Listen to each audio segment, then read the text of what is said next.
সবাইকে আমন্ত্রণ এনবিএস আন্তর্জাতিক সংবাদে। শুরুতে NBS24.org শিরোনাম। ভারতকে কোণঠাসা করতে অরুণাচলে চীনের গ্রাম, নয়াদিল্লির জন্য উদ্বেগের। বিদায়ী ট্রাম্পের চিঠি নিয়ে সংশয়, উঠছে নানা প্রশ্ন। নির্বাচন জিততেই বালাকোট হামলা, মোদি সরকারকে বিঁধলেন ইমরান খান। স্বাধীনতার দাবিতে উত্তাল পাকিস্তানের সিন্ধু প্রদেশ, মোদিসহ অন্যান্য রাষ্ট্রনেতাদের ছবি নিয়ে মিছিল।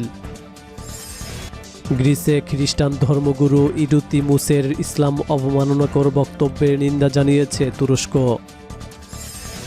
ফাইজার টিকা নিয়ে বলকান দ্বিধা বিভক্ত, টিকা গ্রহণে অনীহা। এবং ইসরায়েল সারা বিশ্বে শান্তি ও নিরাপত্তার জন্য বিরাট হুমকি, মুসলিম দেশগুলোর পার্লামেন্ট প্রতিনিধিদের বৈঠক। দর্শক, এতক্ষণ শুনছিলেন শিরোনাম, এবার বিস্তারিত। ভারতকে কোণঠাসা করতে অরুণাচলে সীমান্ত বরাবর গ্রাম গড়ে তুলেছে চীন। সেখানে অন্তত 101টি বাড়ি নির্মাণ করা হয়েছে। স্যাটেলাইট চিত্রের বরাত দিয়ে এই তথ্য জানিয়েছে এনডিটিভি। এর আগে একই ধরনের ছবি 2020 সালের 1 নভেম্বর পায় এনডিটিভি। সে সময় বিশেষজ্ঞরা জানায়, প্রায় 4.5 কিলোমিটার জুড়ে ভারতীয় অঞ্চল বরাবর চীন যে অবকাঠামো গড়ছে তা ভারতের জন্য অনেক উদ্বেগের। এনডিটিভি চীন যে গ্রাম গড়েছে বলে শনাক্ত করেছে তা টিসারি চু নদীর তীরে। এই অঞ্চল নিয়ে চীন ও ভারতের মধ্যে দীর্ঘদিন থেকে বিতর্ক এবং এই অঞ্চলে দেশ দুটির মধ্যে সংঘাতও ঘটেছে। এর আগে গত বছর লাদাখে দেশ দুটির বাহিনীর মধ্যে সংঘর্ষ বাধে। সংঘর্ষে অন্তত 20 জন ভারতীয় সেনা নিহত হয়। এরপর থেকে দেশ দুটির মধ্যে উত্তেজনা ক্রমে বেড়ে যায়। স্যাটেলাইট চিত্র বিশ্লেষণ করে দেখা গেছে 2019 সালের 26 আগস্টের আগে অরুণাচলের ওই জায়গায় কোনো অবকাঠামো ছিল না। 2019 সালের 26 আগস্টে পাওয়া ছবিতে সেখানে অবকাঠামো নির্মাণ করছে চীন। এরপর শেষমেশ পাওয়া ছবিতে দেখা গেল গ্রাম নির্মাণ করে ফেলেছে চীন। বিদায়ী ট্রাম্পের চিঠি নিয়ে সংশয়। ট্রাম্পকে গত সপ্তাহে অভিশংসিত করে মার্কিন কংগ্রেসের নিম্নকক্ষ প্রতিনিধি পরিষদ। যুক্তরাষ্ট্রের ইতিহাসে প্রথমবারের মতো কোনো প্রেসিডেন্ট নজিরবিহীনভাবে দ্বিতীয়বারের মতো অভিশংসনের শিকার হলেন। এদিকে যুক্তরাষ্ট্রের প্রথা অনুযায়ী বিদায়ী মার্কিন প্রেসিডেন্ট ওভাল অফিসের ড্রয়ারে একটি চিঠি রেখে যান পরবর্তী প্রেসিডেন্টের জন্য, যেখানে উত্তরসূরিকে নানা বিষয়ে পরামর্শ দেওয়া থাকে বিদায়ী প্রেসিডেন্টের। ট্রাম্প তার উত্তরসূরি জো বাইডেনের জন্য এমন কোনো চিঠি রেখে যাবেন কিনা এ নিয়ে নানা প্রশ্ন উঠেছে।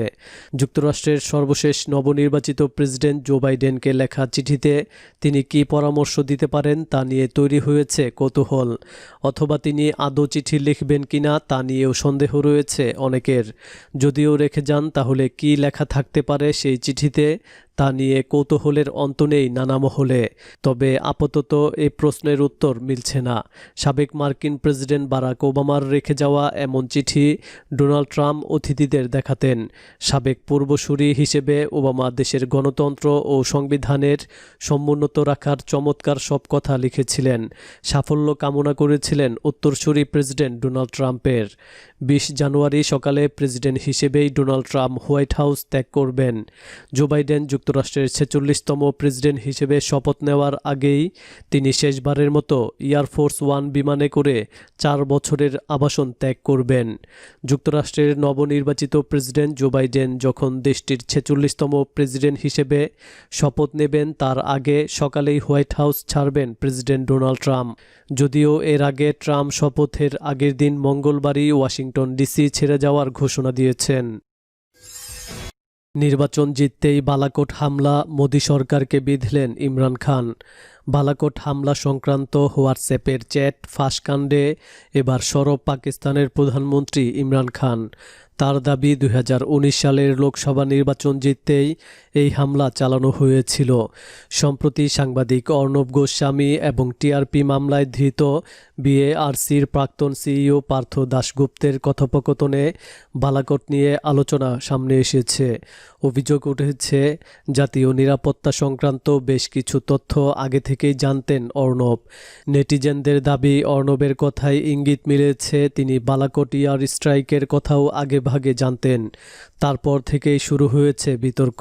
দেশেও মোদি সরকারকে ঘিরে ধরেছে বিরোধীরা। এবার সেই ঘোলা জলে মাছ ধরতে আসরে নেমে পড়েছেন ইমরান খান। সোমবার একাধিক টুইটে পাক প্রধানমন্ত্রী লেখেন, 2019 সালে জাতিসংঘের সাধারণ সভায় আমি বলেছিলাম, ফ্যাসিবাদী মোদি সরকার বালাকোট সংকটকে ব্যবহার করে অভ্যন্তরীণ নির্বাচনে ফায়দা তুলেছে। সদ্য নিজের ভুল কাজের জন্য পরিচিত এক ভারতীয় সাংবাদিকের কথায় মোদি সরকার ও ভারতীয় মিডিয়ার ষড়যন্ত্র প্রকাশ্যে এসেছে। পাকিস্তানে সন্ত্রাসবাদী কাজকর্মে মদদ দেওয়া হচ্ছে, ভারত অধিকৃত জম্মু কাশ্মীরে ক্ষমতার অপব্যবহার হচ্ছে। 15 বছর ধরে গোটা বিশ্বে আমাদের বদনাম করার ষড়যন্ত্র হয়েছে। এইসব এখন জলের মতো পরিষ্কার। 2019 সালের ফেব্রুয়ারি মাসে জম্মু ও কাশ্মীরের পুলওয়ামায় সিআরপিএফ কনভয়ে হামলা চালায় পাক মদতপুষ্ট জঙ্গিরা। ওই আক্রমণে মৃত্যু হয় 40 জন ভারতীয় জওয়ানের। পাল্টা বালাকোট ও পাক অধিকৃত কাশ্মীরে জঙ্গিদের বিরুদ্ধে অভিযান চালায় ভারতীয় বায়ুসেনা। তাতে 300-র বেশি জঙ্গির মৃত্যু হয়েছে এবং ব্যাপক ক্ষতি হয়েছে বলে ভারতের তরফে দাবি করা হলেও কয়েকটা গাছ উপড়ানো ছাড়া ভারতীয় বায়ুসেনা তেমন কিছু করতে পারেনি বলে দাবি করে আসছে পাকিস্তান। সেই নিয়ে বিতর্ক চলছে। এবার হোয়াটসঅ্যাপ চ্যাট কাণ্ডকে হাতিয়ার করে ভারতের বিরুদ্ধে সরব হয়েছেন ইমরান খানের প্রশাসন। স্বাধীনতার দাবিতে উত্তাল পাকিস্তানের সিন্ধু প্রদেশ। বেশ কিছুদিন ধরেই স্বাধীনতার দাবিতে বিক্ষোভ হচ্ছে পাকিস্তানের সিন্ধু প্রদেশে। বিভিন্ন জায়গায় মিছিল ও অবস্থান বিক্ষোভ করে নিজেদের দাবির পক্ষে আন্দোলন করছেন হাজার হাজার মানুষ। রবিবার সেই রকম একটি মিছিলে দেখা গেল ভারতের প্রধানমন্ত্রী নরেন্দ্র মোদি ও বাংলাদেশের প্রধানমন্ত্রী শেখ হাসিনা সহ বিশ্বের বিভিন্ন দেশের রাষ্ট্রপ্রধানদের ছবি। প্রকাশ্যে আসা মিছিলের ভিডিওতে বিক্ষোভকারীদের বিভিন্ন স্লোগানের ফাঁকে পাকিস্তানের হাত থেকে নিষ্কৃতি পাইয়ে দেওয়ার জন্য মোদিসহ বাকি সব রাষ্ট্রনেতাদের কাছে আবেদন জানাতেও শোনা গিয়েছে। সর্বভারতীয় সংবাদ মাধ্যমে প্রকাশিত প্রতিবেদন থেকে জানা গিয়েছে, রবিবার পাকিস্তানের সিন্ধু প্রদেশের সান এলাকায় স্বাধীনতার দাবিতে মিছিল বের করেছিলেন কয়েক হাজার মানুষ। তাদের দাবি, সিন্ধু প্রদেশ হলো সিন্ধু সভ্যতার ঘর। বৈদিক ধর্মের সূচনাও হয়েছিল এখান থেকে, কিন্তু অবৈধভাবে এই জায়গা দখল করে রাজত্ব চালানোর পর ব্রিটিশ সাম্রাজ্যবাদীরা 1947 সালে তা পাকিস্তানের হাতে তুলে দেয়। তারপর থেকেই সিন্ধু প্রদেশের প্রাচীন ঐতিহ্য ও সংস্কৃতি নষ্ট করার চেষ্টা চালাচ্ছে ইসলামাবাদ। এর হাত থেকে নিষ্কৃতি পেতেই বেশ কিছুদিন ধরে স্বাধীনতার দাবিতে আন্দোলন করছেন সিন্ধু প্রদেশের বেশিরভাগ বাসিন্দা। রবিবার সেরকম একটি মিছিলেই দেখা গেল ভারতের প্রধানমন্ত্রী নরেন্দ্র মোদি ও বাংলাদেশের প্রধানমন্ত্রী শেখ হাসিনা সহ বিভিন্ন রাষ্ট্রপ্রধানদের ছবি। বিক্ষোভকারীরা তাদের কাছে পাকিস্তানের হাত থেকে নিষ্কৃতি পাইয়ে দেওয়ার জন্য আবেদন জানিয়েছেন। গ্রিসের খ্রিস্টান ধর্মগুরু ইউরোতিমুসের ইসলাম অবমাননাকর বক্তব্যের নিন্দা জানিয়েছে তুরস্ক। তুর্কি পররাষ্ট্র মন্ত্রণালয় এক বিবৃতিতে বলেছে, গ্রিক পাদ্রী যে বক্তব্য দিয়েছেন তা উস্কানিমূলক। বিবৃতিতে বলা হয়, গ্রিসের খ্রিস্টান ধর্মগুরুর বক্তব্য থেকে এটা স্পষ্ট, তারা মুসলিম বিশ্বে ঐক্যবদ্ধ অবস্থানের বিষয়ে আতঙ্কে রয়েছে এবং মুসলিম সমাজে সহিংস ও বিদ্বেষ উস্কে দিতে চায় তারা। গ্রিসের ধর্মগুরু ইউরোতিমুস সম্প্রতি দৃষ্টান্তমূলক মন্তব্য করেছেন। তিনি বলেছেন, ইসলাম হচ্ছে একটি রাজনৈতিক দল এবং মুসলমানেরা যুদ্ধকামী। ইউরোপ ও আমেরিকায় ইসলাম ভীতি তৈরির ষড়যন্ত্রের অংশ হিসেবে তিনি একথা বলেছেন বলে মনে করছেন বিশেষজ্ঞরা। কয়েক মাস আগে ফ্রান্সের প্রেসিডেন্ট ম্যাক্রন ইসলাম বিদ্বেষী মন্তব্য করার পর বিশ্বের বিভিন্ন দেশে বিক্ষোভ হয়। ফাইজার টিকা নিয়ে বলকান দ্বিধা বিভক্ত, টিকা গ্রহণে অনীহা। প্রাণঘাতী করোনা ভাইরাসের ভ্যাকসিন নিয়ে দক্ষিণ পূর্ব ইউরোপের মানুষের মধ্যে অবিশ্বাস চরমে পৌঁছেছে। এই অবিশ্বাস সাধারণ জনগণ থেকে শুরু করে সরকারি কর্মকর্তা, এমনকি সাবেক প্রেসিডেন্ট এবং অনেক ডাক্তারদের মধ্যেও ছড়িয়ে পড়েছে। সম্প্রতি এক জরিপে এই তথ্য পাওয়া গেছে।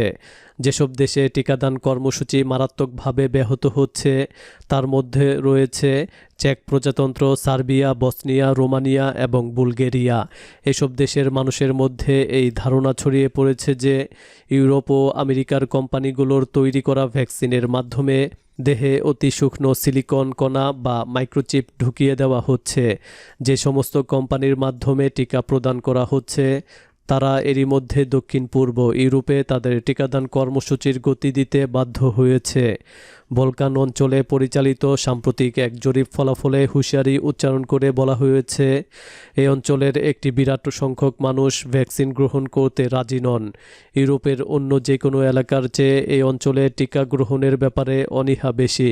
সার্বিয়ার জনগণের মধ্যে যেমন ফাইজার টিকা নিয়ে দ্বিধা বিভক্তি রয়েছে, তেমনি সরকারও দ্বিধা বিভক্ত। তাদের প্রশ্ন, আমেরিকার তৈরি ফাইজার বায়োএনটেকের ভ্যাকসিন গ্রহণ করা হবে নাকি রাশিয়ার স্পুতনিক ভি ভ্যাকসিন গ্রহণ করা হবে। ফাইজার বায়োএনটেকের টিকা গ্রহণের পর এরই মধ্যে নরওয়েতে 23 জনের মৃত্যু হয়েছে। দেশটির ডাক্তাররা এই টিকা গ্রহণের ব্যাপারে সতর্ক হওয়ার কথা বলেছেন। ফিলিস্তিন বিষয়ে মুসলিম দেশগুলোর পার্লামেন্ট প্রতিনিধিদের বৈঠক। ইরানের সংসদ মজলিসে সুরায়ে ইসলামীর উদ্যোগে রবিবার ফিলিস্তিন ও বাইতুল মোকাদ্দাসের প্রতি সমর্থন জানিয়ে মুসলিম দেশগুলোর সংসদের প্রতিনিধিদের নিয়ে একটি সম্মেলন অনুষ্ঠিত হয়েছে। করোনা পরিস্থিতির কারণে অনলাইনে সম্মেলন অনুষ্ঠিত হয়েছে। এই ভার্চুয়াল সম্মেলনে ইরানসহ তুরস্ক, Malaysia, Indonesia, Yemen, Pakistan, Algeria, Afghanistan, Qatar, Tunisia, Lebanon, Bolivia, Venezuela, Iraq, Syria, ফিলিস্তিন ও দক্ষিণ আফ্রিকার সংসদের প্রধান ও সংসদ প্রতিনিধিরা উপস্থিত ছিলেন। পর্যবেক্ষকরা বলছেন, কয়েকটি দিক থেকে ফিলিস্তিনিদের প্রতি সমর্থন জানিয়ে এই ধরনের বৈঠক গুরুত্বপূর্ণ। প্রথমত, মুসলিম দেশগুলোর জনগণের প্রতিনিধি হিসেবে সেসব দেশের সংসদ সদস্যরা মুসলিম বিশ্বের প্রধান সমস্যা ফিলিস্তিন প্রসঙ্গে আলোচনায় বসেছেন। দ্বিতীয় গুরুত্বপূর্ণ বিষয়টি হচ্ছে, এই ইস্যুটি ফের আন্তর্জাতিক অঙ্গনে উত্থাপনের সুযোগ তৈরি হয়েছে। এমন সময়ই এই সম্মেলন অনুষ্ঠিত হলো যখন মধ্যপ্রাচ্যসহ আন্তর্জাতিক অঙ্গনের বিশৃঙ্খল পরিস্থিতির সুযোগে দখলদার ইসরায়েল নতুন করে অপরাধী কর্মকাণ্ড চালিয়ে যাচ্ছে। মার্কিন সমর্থন নিয়ে দখলদার Israel deal of the century নামক ষড়যন্ত্রমূলক পরিকল্পনার আওতায় এই অঞ্চলের আরব দেশগুলোকে ভেঙে টুকরো টুকরো করে সমগ্র অঞ্চলের উপর তাদের আধিপত্য বিস্তারের চেষ্টা করছে। জাতিসংঘের একাধিক প্রস্তাবে বাইতুল মোকাদ্দাসকে রাজধানী করে স্বাধীন ফিলিস্তিন রাষ্ট্র গঠনের অধিকারের প্রতি সমর্থন জানানো হলেও আমেরিকার সমর্থন নিয়ে ইহুদিবাদী ইসরায়েল আন্তর্জাতিক এসব প্রস্তাবের কোনো তোয়াক্কা করছে না। এমনকি তারা নিজেদের আইনের ঊর্ধ্বে মনে করছে। তারা এই অঞ্চলের জাতিগুলোর উপর জুলুম নির্যাতন অব্যাহত রেখেছে, যুদ্ধ চাপিয়ে দিচ্ছে এবং আন্তর্জাতিক বিভিন্ন সংস্থার উপর নিজেদের অন্যায় আবদার চাপিয়ে দিচ্ছে। আন্তর্জাতিক সংস্থাগুলোর সিদ্ধান্ত বা প্রস্তাবকে তারা উপেক্ষা করছে। এ কারণে ইসরায়েল সারা বিশ্বের শান্তি ও নিরাপত্তার জন্য বিরাট হুমকি হয়ে দাঁড়িয়েছে। এই অবস্থায় আন্তর্জাতিক সমাজের উচিত ফিলিস্তিনিদের বিরুদ্ধে ইসরায়েলি জুলুম নির্যাতন ও জবরদখলের বিরুদ্ধে কার্যকর পদক্ষেপ নেওয়া। মুসলিম দেশগুলোর সংসদ প্রতিনিধিদের এই সম্মেলনের তৃতীয় গুরুত্বপূর্ণ দিকটি হচ্ছে, মধ্যপ্রাচ্যসহ সারা বিশ্বে ইসরায়েলি অপরাধযজ্ঞের পরিণতি এবং ফিলিস্তিনিদের প্রতি সবার দৃষ্টি আকৃষ্ট হয়েছে। বাস্তবতা হচ্ছে, অবৈধভাবে প্রতিষ্ঠিত ইহুদিবাদী ইসরায়েলের ভবিষ্যৎ অনিশ্চিত। অন্যদিকে তাদের প্রধান মিত্র যুক্তরাষ্ট্রের পতনের আলামত লক্ষ্য করা যাচ্ছে এবং এই অঞ্চল থেকে বিদেশি সেনা প্রত্যাহারের সময় হয়ে এসেছে। তাই এতে কোনো সন্দেহ নেই যে ফিলিস্তিন ও বাইতুল মোকাদ্দাস আবারও মুক্ত হবে এবং বিভিন্ন দেশে ছড়িয়ে ছিটিয়ে থাকা ফিলিস্তিনিরা আবারও নিজেদের দেশে ফিরে আসতে সক্ষম হবে। দর্শক, এই ছিল এখনকার মতো। আমাদের পরবর্তী সংবাদ দেখার আমন্ত্রণ জানিয়ে বিদায় নিচ্ছি আমি শফিউল আলম আরাফ।